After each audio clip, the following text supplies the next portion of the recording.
സംസ്ഥാനത്തെ പുതിയ DGPയെ തീരുമാനിക്കുന്നതിന് വേണ്ടിയുള്ള 6-അംഗ ലിസ്റ്റ് തയ്യാറായി. ലിസ്റ്റിൽ MR അജിത് കുമാറിന്റെ പേരുമുണ്ട്.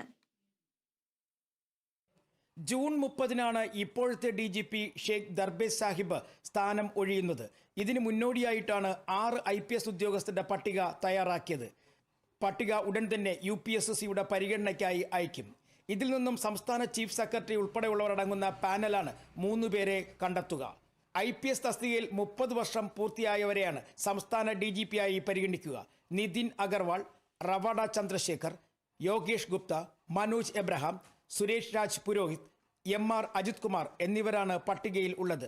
റവാഡ ചന്ദ്രശേഖർ, സുരേഷ് രാജ് പുരോഹിതർ എന്നിവർ കേന്ദ്ര ഡെപ്യൂട്ടേഷനിലാണ്. പട്ടികയിലുള്ള 6 പേരും ചുമതല ഏറ്റെടുക്കാൻ തയ്യാറാണെന്ന് അറിയിച്ചു കഴിഞ്ഞു.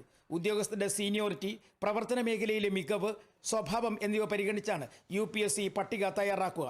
3-അംഗ പട്ടികയിൽ നിന്നും സംസ്ഥാന സർക്കാരാണ് DGPയെ തീരുമാനിക്കുക. നിലവിലെ സാഹചര്യത്തിൽ മുതിർന്ന IPS ഉദ്യോഗസ്ഥരായ നിതിൻ അഗർവാൾ, റവാഡ ചന്ദ്രശേഖർ, യോഗേഷ് ഗുപ്ത എന്നിവരിൽ നിന്ന് ഒരാൾക്കാണ് സാധ്യത കൂടുതൽ.